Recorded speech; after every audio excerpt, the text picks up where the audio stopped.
औषधि एवं सुगंधित पौधों की खेती, कम लागत में ज्यादा मुनाफा। बिजली पर निर्भरता कम करेगा सौर ऊर्जा। कीटनाशक छिड़काव के लिए नेपसेक पंप सेट है कारगर। नमस्कार, खबरें खेती में आपका स्वागत है। मैं हूं रूपम। अब खबर विस्तार से। राज्य सरकार मछली पालन में लगे किसानों को तालाब मत्स्य की विशेष सहायता योजना के तहत तालाब निर्माण और इससे संबंधित सभी इकाइयों की स्थापना के लिए 70% तक की सब्सिडी का प्रावधान किया है। योजना का मुख्य उद्देश्य राज्य के अनुसूचित जाति, अनुसूचित जनजाति और अति पिछड़ा वर्ग के मत्स्य कृषकों को रियरिंग, तालाब निर्माण, बोरिंग पंप सेट का अधिष्ठापन, मत्स्य इनपुट शेड का निर्माण के लिए विशेष सहायता प्रदान किया जाना है। इससे न केवल मत्स्य पालकों को आजीविका का साधन उपलब्ध होगा, बल्कि रोजगार एवं आमदनी का एक ठोस विकल्प भी उपलब्ध होगा। वैसे तो औषधियों के उपयोग की परंपरा काफी प्राचीन रही है, लेकिन हाल ही के दिनों में इसकी लोकप्रियता और मांग काफी ज्यादा बढ़ गई है। खासकर रोग प्रतिरोधक क्षमता को मजबूत बनाने वाली औषधियों की मांग देश और दुनिया के बाजार में काफी अधिक हो गई है। दरअसल औषधीय पौधों की खेती मौसमी फसलों की तुलना में कम लागत के साथ ज्यादा कमाई का बेहतरीन जरिया बन सकता है। घर के अंदर गमलों में भी औषधीय पौधों को काफी आसानी से रोपित किए जा सकते हैं। सावधानी बस इतनी रखनी है कि गमले की मिट्टी हर 4 माह के बाद बदल दी जानी चाहिए। गमले घर के उस हिस्से में रखें जहां आसानी से धूप पहुंचती है। बढ़ते आधुनिक खेती की तकनीक से किसान भाइयों की बिजली पर निर्भरता काफी बढ़ गई है, जिससे उनकी आय का एक बड़ा हिस्सा बिजली बिल के भुगतान में चला जाता है। सौर ऊर्जा एक ऐसी तकनीक है जिससे किसान भाइयों की बिजली पर निर्भरता लगभग खत्म हो जाएगी। देश में उत्पादन से अधिक विद्युत की मांग होने की वजह से आज के परिदृश्य में ऊर्जा के गैर परंपरागत स्रोत की आवश्यकता महसूस होने लगी है। इसी गैर परंपरागत स्रोत में से एक है सौर ऊर्जा। सौर ऊर्जा सूर्य द्वारा प्राप्त एक अक्षय ऊर्जा है, जिसका प्रयोग बिजली बनाने में कई साल पहले से किया जा रहा है। इस तकनीक में सुधार होते होते आज यह विद्युत उत्पादन का सबसे सरल एवं आसान तरीका बन गया है। इससे एक और जहां ऊर्जा की मांग एवं आपूर्ति के बीच अंतर कम होगा, वहीं दूसरी तरफ पारंपरिक ऊर्जा स्रोतों का संरक्षण भी होगा और साथ ही पर्यावरण पर दबाव भी काफी कम होगा। इस तकनीक से किसान भाइयों की बिजली पर निर्भरता भी कम होगी। आज के समय में कई ऐसे सोलर पंप सेट हैं जिससे सिंचाई करना बेहद ही किफायती साबित होगा। शिमला मिर्च की खेती एक ऐसा व्यवसाय है जिससे किसान भाइयों को 2 से 4 महीने के अंदर काफी अच्छा मुनाफा मिल सकता है। शिमला मिर्च की खेती करने के लिए जलवायु और मांग तो अच्छी होती है और साथ में इसमें काफी कम पूंजी की आवश्यकता होती है। शिमला मिर्च की उन्नत किस्मों में अर्का गौरव, अर्का मोहिनी, ऐश्वर्या, अलंकार, हरी रानी एवं पूसा दीप्ति है, जिसकी खेती करना किसान भाइयों के लिए काफी लाभकारी साबित होगा। किसान भाइयों, फसल बोने से फसल के तैयार होने तक 1 से अधिक बार जैविक खाद या कीटनाशकों का छिड़काव बेहद जरूरी होता है, ताकि फसल सुरक्षित रहे और उत्पादन बेहतर से बेहतर मिल सके। छिड़काव के लिए कृषि यंत्रों की उपयोगिता काफी बढ़ गई है। ऐसा ही एक कृषि यंत्र है knapsack spray pump. Knapsack spray pump स्वचालित नहीं है, इसे हाथ से चलाया जाता है, लेकिन चलाने के लिए एक ही व्यक्ति की आवश्यकता होती है। छोटे पौधों, झाड़ियों या पंक्तियों में बोई गई फसलों पर कीटनाशक छिड़कने के लिए यह स्प्रे पंप बहुत ही कारगर साबित होता है। इस यंत्र में एक पंप तथा ईयर चेम्बर होता है, जो अस्थायी रूप से 9 से 22.5 लीटर की टंकी में लगे होते हैं। पंप का हैंडल चालक के कंधे के ऊपर या हाथ के नीचे से निकला हुआ होता है, ताकि इसे एक हाथ से चलाकर दूसरे हाथ से छिड़काव किया जा सके। इसमें छिड़काव वाली छड़ी के नोजल लगी होती है और चालक की पीठ पर लटकने हेतु 2 बेल्ट लगे होते हैं। इसके पंप को लगातार चलाने पर छिड़काव का दबाव बना रहता है। समय समय पर किसानों के लिए सरकार द्वारा नेपसेक पर सब्सिडी भी दी जाती है। किसान भाइयों, प्राचीन काल से कई ऐसे पेड़ पौधे आते हैं जो अब लगातार मांग में बढ़ती जा रही है। जी हाँ, हम बात कर रहे हैं घर की शोभा बढ़ाने वाले पेड़ पौधों की। लोगों की इसी मांग से आज के समय में नर्सरी व्यापार पहचान में आया है। वैशाली जिले के जय मंगल प्रसाद चौधरी एक ऐसे ही शख्स हैं जिन्होंने अपनी छोटी सी जमीन में नर्सरी का व्यापार शुरू किया और आज काफी अच्छी आमदनी अर्जित कर रहे हैं नर्सरी के माध्यम से। आइए अब एक नजर डालते हैं मंडी के ताजा भाव पर। आइए एक नजर डालते हैं राजधानी पटना की सब्जी मंडी में और जानते हैं हरी और ताजे सब्जियों के भाव। भिंडी 2500 से 2700 रुपए प्रति क्विंटल, परवल 1800 से 2000 रुपए प्रति क्विंटल, कद्दू 1600 से 1800 रुपए प्रति क्विंटल और निनुआ 1800 से 2000 रुपए प्रति क्विंटल। कैसा रहेगा अगले 24 घंटे में राजधानी का तापमान? एक नजर मौसम के मिजाज पर। राज्य के अधिकांश हिस्सों में दिन भर गरज के साथ बारिश होती रहेगी। आसमान बादलों से घिरा रहेगा। अगले 24 घंटे में राजधानी पटना का अधिकतम तापमान 33 डिग्री सेल्सियस जबकि न्यूनतम तापमान 26 डिग्री सेल्सियस के आसपास बने रहने की संभावना व्यक्त की गई है। तो किसान भाइयों, अभी आपने देखा खबरें खेती की और जाना खेती बाड़ी से जुड़ी तमाम नई जानकारियाँ, साथ ही साथ सफलता की नई कहानी, मंडी भाव और मौसम के विषय में भी जानकारी हासिल की। नमस्कार, मैं किशोर जबी स्वागत करती हूँ आप सभी का आपके अपने कार्यक्रम कृषि दर्शन में। किसान भाइयों, कार्यक्रम में आगे हम खेती बाड़ी से जुड़ी ढेरों जानकारियाँ लेंगे, लेकिन यहाँ पे रुकेंगे एक छोटे से विराम के लिए। किसान भाई यहाँ जरूर ध्यान दें कि कुल्थी के लिए बीज उपचार बहुत ज़रूरी है। अगर आप बीज उपचार सही ढंग से कर लेते हैं तो फसल उपचार की आवश्यकता बहुत कम रह जाती है। प्रायः पाया गया है कि कुल्थी में कीड़ा बीमारी का प्रकोप कम होता है और 9 के बराबर होता है। हर जोखिम से निकल कर फसल आए, सुरक्षित हो जाए। फसल बीमा से हर किसान अब आत्मनिर्भर हो जाए। अब सूखा पड़े या बाढ़ आ जाए, कोई डर नहीं।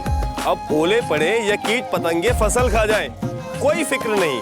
अब कैसी भी आपदा हमारी फसल पे आ जाए, क्षति होने पर हमारे दावों का उचित भुगतान मिलता है, क्योंकि हमने लिया है प्रधानमंत्री फसल बीमा। बुआई से फसल कटाई तक हर जोखिम का दावा, न्यूनतम प्रीमियम पर अधिकतम भुगतान का वादा।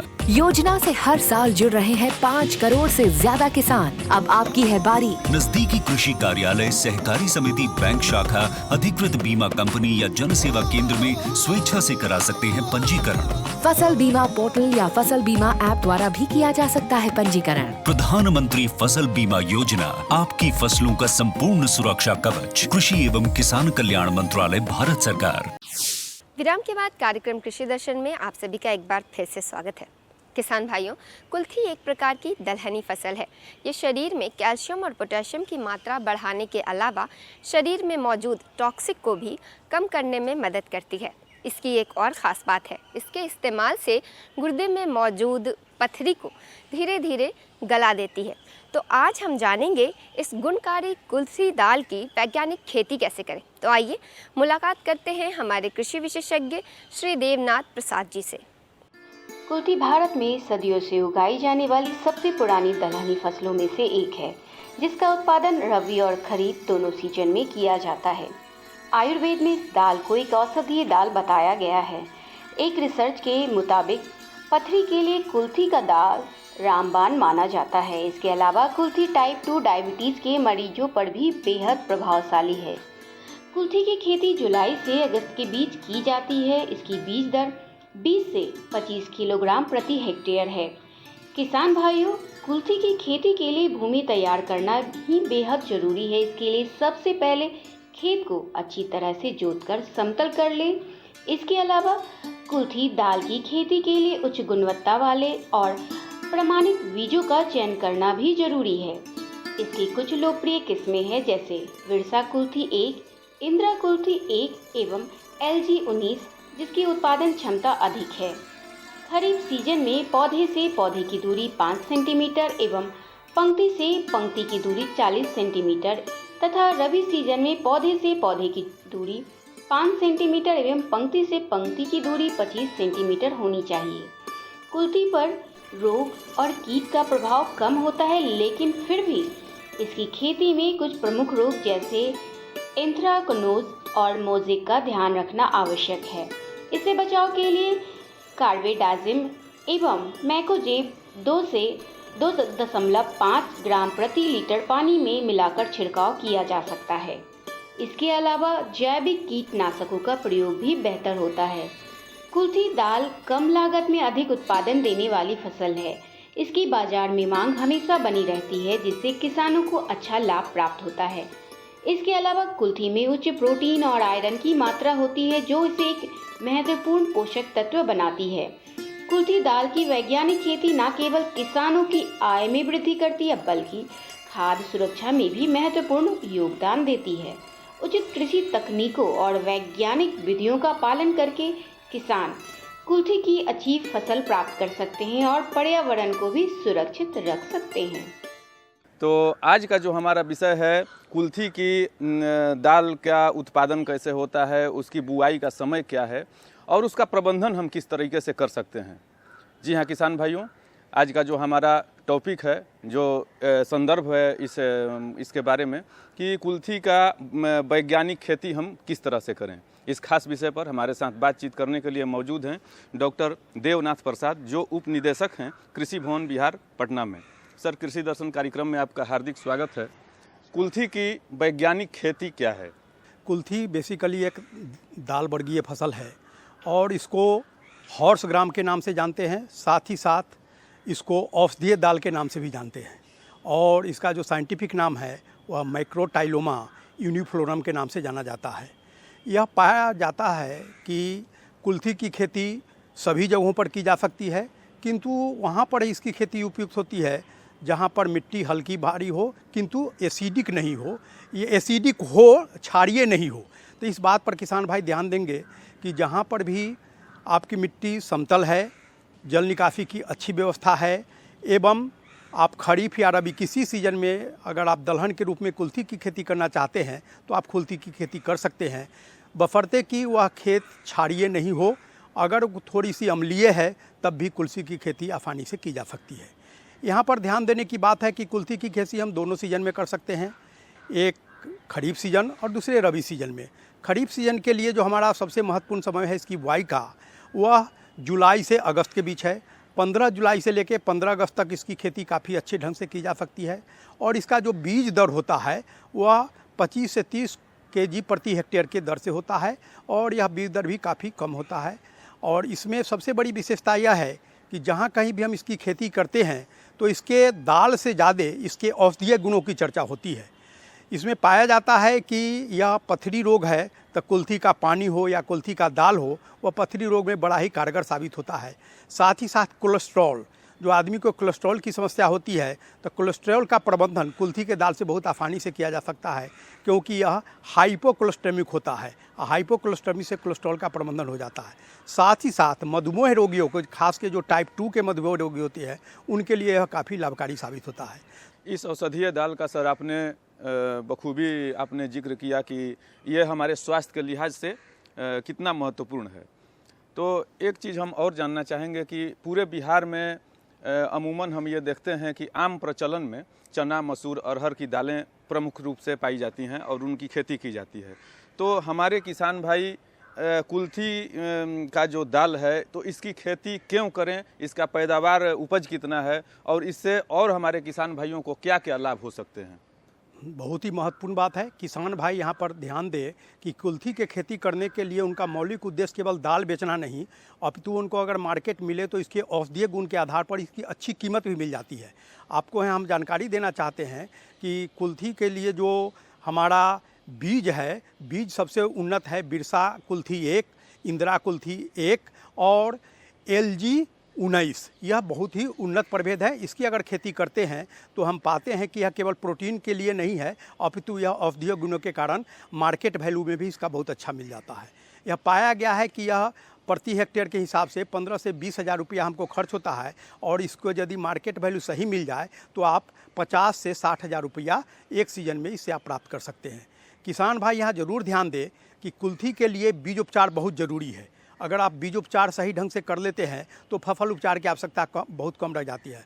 प्राय पाया गया है कि कुल्थी में कीड़ा बीमारी का प्रकोप कम होता है और न के बराबर होता है, फिर भी बीजोपचार कर लेते हैं। बीजोपचार के लिए कार्बेंडाजिम 2 ग्राम प्रति केजी बीज के हिसाब से कर लेते हैं तो बहुत हद तक कुल्थी फसल में रोग लगने की संभावना कम हो जाती है। किंतु कुल्थी में यदि खड़ी फसल में रोग लगे, और रोग प्रायः जो लगते हैं इसमें वह मोज़ेक बीमारी लगते हैं, इसमें एंथ्रेक्स नोज लगते हैं, और तो इसके बचने के लिए किसान भाइयों को सलाह दी जाती है कि वे कार्बेंडाजिम का उपयोग करके बीजोपचार कर लें। साथ ही साथ खड़ी फसल में अगर कहीं रोग दिखाई पड़ता है तो मैंकोजेब जो होगा वो 2 से 2.5 ग्राम, जो 75% WB के फार्मूलेशन के हिसाब से आता है, वह प्रति लीटर पानी में घोल के यदि आप स्प्रे कर देते हैं, साथ ही साथ इसमें यह भी आप उसको आवश्यकतानुसार दुहरा देते हैं तो आपका रोग का बहुत हद तक नियंत्रण हो जाता है। तो इसके ज़्यादा उत्पादन प्राप्त करने के लिए हमारे किसान भाई और किन किन सावधानियों को बरतेंगे? बहुत ही महत्वपूर्ण बात है। वैज्ञानिकों ने अनुशंसा की है कि अगर 5 बिंदु पर हम ध्यान देते हैं कुल्थी की खेती के लिए तो आप बहुत अच्छे उत्पादन कर सकते हैं। पहला, बीजोपचार आप जरूर करें। खरपतवार का जो प्रबंधन है वह सही समय पर कर ले, और खरपतवार के लिए किसानों को सलाह दी जाती है कि आप निसंदेह निकाई गुड़ाई करके यदि खरपतवार का प्रबंधन करते हैं तो बहुत अच्छे ढंग से आप कर सकते हैं। पहली निकाई गुड़ाई 20 दिनों के बाद, दूसरी निकाई गुड़ाई 40 से 45 दिनों के बाद कर सकते हैं। बीज अंकुरन से पूर्व भी आप रासायन का उपयोग कर सकते हैं, उसमें पेंडीमिथिलिन का आप उपयोग कर सकते हैं। पेंडीमिथिलिन का डोज है कि 1 kg प्रति एकड़ के हिसाब से यदि उपयोग करते हैं तो बहुत ही कारगर साबित होता है। साथ ही साथ आप निसंदेह जो है सो आवश्यकता अनुसार एक हल्की सिंचाई कर दें, IPM के तहत कीट व्याधि का प्रबंधन कर लें एवं समयानुसार बीज की बुआई कर लें तो बहुत हद तक आप वैज्ञानिक तरीके से खेती करेंगे तो आपको अच्छा से अच्छा उत्पादन प्राप्त होगा। कुल्थी की खेती एक अलग तरह की खेती है। स्वास्थ्य के लिहाज से भी इसका बहुत ही ज़्यादा उपयोग है और ये महत्वपूर्ण है। तो आप कुल्थी की खेती करें और इससे ज़्यादा से ज़्यादा लाभ उठाएं और ज़्यादा पैदावार के लिए आप, जैसा कि हमारे विशेषज्ञ ने बतलाया, उन्नत जो किस्में हैं उनका प्रयोग करें। इतनी अच्छी जानकारी देने के लिए सर आपका बहुत बहुत धन्यवाद। और किसान भाइयों, मिलते हैं कृषि दर्शन कार्यक्रम के अगले भाग में एक नई जानकारी के साथ। तब तक हमें और हमारी पूरी टीम को दीजिए इजाज़त। नमस्कार। किसान भाइयों, कार्यक्रम में आगे हम खेती बाड़ी से जुड़ी ढेरों जानकारियां लेंगे, लेकिन यहाँ पे रुकेंगे एक छोटे से विराम के लिए। चमोकन जनित बीमारियां भी कई प्रदेशों में, बिहार के कई प्रदेशों में हमने देखा है कि बहुत ज़्यादा पाए जाते हैं, जिसमें प्रमुख बीमारी है, एक है बबीसियोसिस। जो बबीसियोसिस ये एक प्रोटोजोअन बीमारी है। प्रधानमंत्री किसान सम्मान निधि, उसका लाभ उन किसानों को मिलेगा जिनके पास 5 एकड़ से कम भूमि है।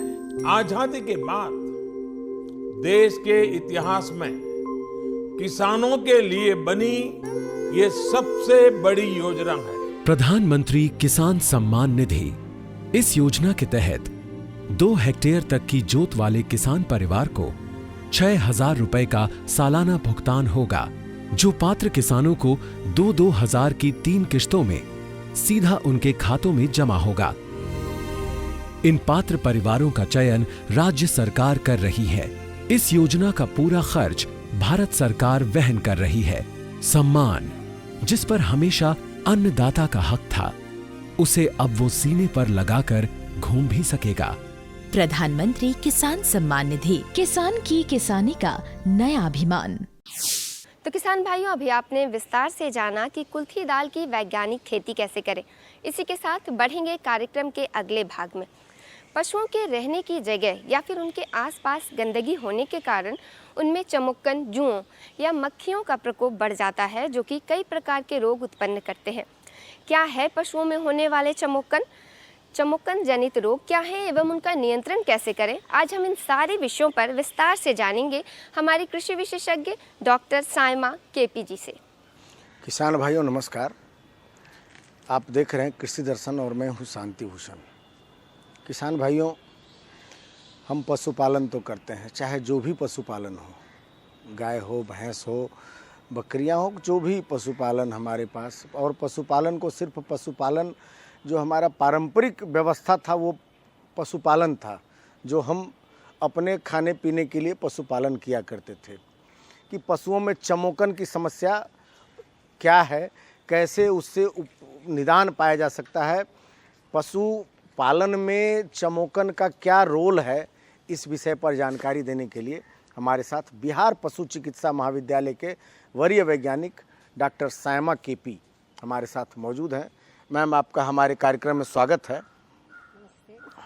चमोकन की जब हम बात करते हैं तो चमोकन किस तरह से हमारे पशुओं को प्रभावित करता है, सबसे पहला सवाल मैम आपसे ये। जी, मैं चमोकन के बारे में बताऊंगी तो ये एक छोटा खून चूसने वाली परजीवी है जो पशुओं के त्वचा में चिपक कर रहते हैं और वो उसके खून पर ही निर्भर रहते हैं। ये कई प्रकार के जो बीमारियां जो जिसको हम चमोकन जनित बीमारियां बोलते हैं वो फैलाते हैं, जिसमें कई रिकेट्सल बीमारियां हो सकती है, प्रोटोजोन बीमारी हो सकते हैं, जिससे पशुओं के स्वास्थ्य एवं उत्पादकता में भी प्रभावित करते हैं और इस बीमारियों से पशुओं की मृत्यु भी हो जाती है और ये किसान भाइयों को आर्थिक नुकसान भी देता है। तो जब हम, चूँकि आप जब चमोकन के बारे में कह रहे हैं तो बिहार में चूँकि इसकी भी कई प्रजातियां हैं, तो बिहार में खास करके हमारे क्लाइमेट में कौन सी प्रजातियां हमारे पशुओं को प्रभावित करता है और उसके लिए निदान के उपाय क्या कर सकते हैं, कौन कौन से उपाय उसके लिए किए जा सकते हैं कि हमारा गौशाला जो है वो चमोकन मुक्त रहे? बिहार के पर्यावरण ऐसे हैं जहाँ पे ज़्यादा तापमान, उच्च तापमान और उच्च आर्द्रता के कारण चमोकन की जो है प्रजनन बहुत तेज़ी से बढ़ती है। कम समय में बहुत ज़्यादा नंबर में ये बढ़ता है।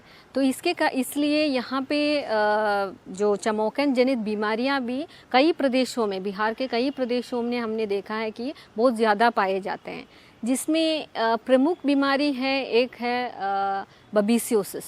जो बबीसियोसिस ये एक प्रोटोजोन बीमारी है जो लाल रक्त कोशिका के अंदर पाए जाने वाली बबीसिया बाइजेमिना प्रोटोजोआ से होती है। और इस बीमारियों में जो गाय हैं, जो पशु हैं, उसमें तेज़ बुखार होते हैं और खून की कमी होती है, पीलिया हो सकती है और ये बहुत कमज़ोरी जो है पशुओं में बहुत ज़्यादा कमज़ोरी होती है। ये इसको रेड वाटर डिसीज़ के नाम पे भी जाना जाता है क्योंकि ये ग्रसित पशु, उसका पेशाब लाल रंग का होता है। दूसरा एक बीमारी है थाइलेरियोसिस। जो थाइलेरियोसिस एक प्रोटोजोन बीमारी है जो थाइलेरिया एनुलेटा एक प्रोटोजोन से कारण होते हैं, वो भी लाल रक्त कोशिका के अंदर पाए जाने वाली परजीवी है। ये दोनों थाइलेरियोसिस और बबीसियोसिस ये संकर नस्लों वाली गायों में ज़्यादातर पाए जाते हैं और इसमें तेज़ बुखार होते हैं और जो लिम्फ ग्रंथि है उसकी सूजन भी दिखाई पड़ते हैं और कहीं कहीं ये सही टाइम पे इसका उपचार नहीं किए जाने पर कभी कभी पशुओं के मौत का कारण भी बन सकता है।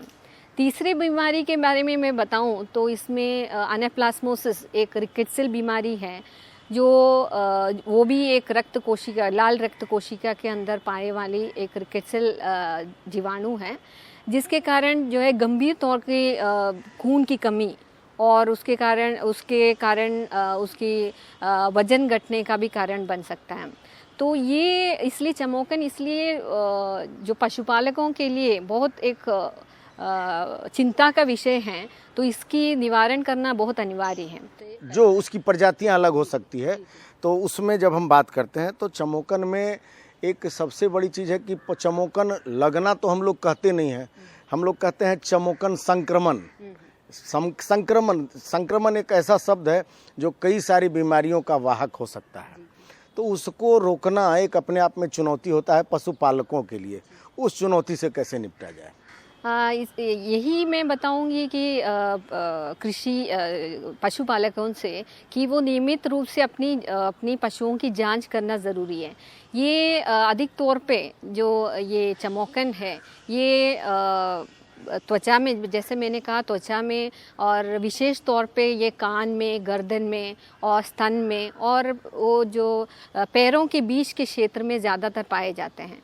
तो ये किसान भाइयों को हमेशा इसकी जांच करनी चाहिए कि चमोकन का जो उसका प्रभाव है तो और फिर अपनी लक्षण है जो उससे जनित बीमारियों के लक्षण होते हैं तो उसको उपचार करना ज़रूरी है। तो इसके जो नियंत्रण के बारे में बताएं तो कई तरह के जो है बहुत सारी मेथड्स है जिससे हम चमोकन के नियंत्रण कर सकते हैं। उसमें एक है निरीक्षण, नियमित निरीक्षण। वो जैसे मैंने बताया कि चमोकन है तो अगर 1-2 चमोकन है तो उसको हाथ से निकालें या ब्रश से निकालें। अगर ज़्यादा मात्रा में अगर चमोकन है अपने संक्रमित है, पशुओं में संक्रमित है तो उसमें हम चमोकन नाशक कीड़नाशक का या रसायन का इस्तेमाल करें जिसको हम एक्रिसाइड्स बोलते हैं, और ये पशु चिकित्सक के निर्देशानुसार ही करें। और जब भी ये रसायन का इस्तेमाल करें तो ये पानी में घोलकर इस्तेमाल करने वाली दवाई है। इसको हमें घोलकर पशुओं के शरीर में इस्तेमाल करना चाहिए और साथ साथ में पशुओं के आवास स्थल में भी उपयोग करना बहुत ज़रूरी है, क्योंकि जो चमोकन है वो खून पीने के बाद नीचे गिरते हैं और उसके बच्चे जो अंडे देते हैं और उसके बच्चे हो जाते हैं, तो ये अपने जो है पशु आवास केंद्र में पाए जाते हैं। तो ये रसायन उसका भी नाश करते हैं। तो इसके कारण जो है हमें जो पशुओं के इलाज, इसके अलावा ये जो पर्यावरण का भी साफ़ सुथरा रखना, इसको एक्रिसाइड से स्प्रे करना, ये भी ज़रूरी है। इतनी अच्छी जानकारी के लिए डॉक्टर सायमा आप हमारे साथ आए, इसके लिए बहुत बहुत धन्यवाद। और किसान भाइयों, हम फिर मिलते हैं एक नई जानकारी, नए विशेषज्ञ के साथ। तब तक के लिए दीजिए हमें इजाज़त। नमस्कार। तो किसान भाइयों, आज के कार्यक्रम में आपने विस्तार से जाना कि कुल्थी दाल की वैज्ञानिक खेती कैसे करें, साथ ही साथ पशुओं में होने वाले चमोकन क्या है, ये कौन से रोग जनित करते हैं और इनका नियंत्रण कैसे करें। उम्मीद है हमारे द्वारा दी गई आज की ये जानकारियाँ आपके लिए काफ़ी लाभकारी रही होंगी। तो आज के लिए बस इतना ही, लेकिन इस वादे के साथ आपसे लेंगे विदा कि कार्यक्रम के अगले भाग में कृषि से जुड़ी ऐसी ही कुछ और नई जानकारियों के साथ हम फिर से हाजिर होंगे। तब तक के लिए मुझे और हमारी कृषि दर्शन की पूरी टीम को दीजिए इजाज़त। नमस्कार। हमारा पता है कृषि दर्शन, कमरा नंबर 203, द्वारा केंद्र निदेशक, दूरदर्शन केंद्र पटना, फ्रेजर रोड, पटना। हमारा ईमेल एड्रेस है director@ddkpatna@gmail.com और kddkpatna@gmail.com।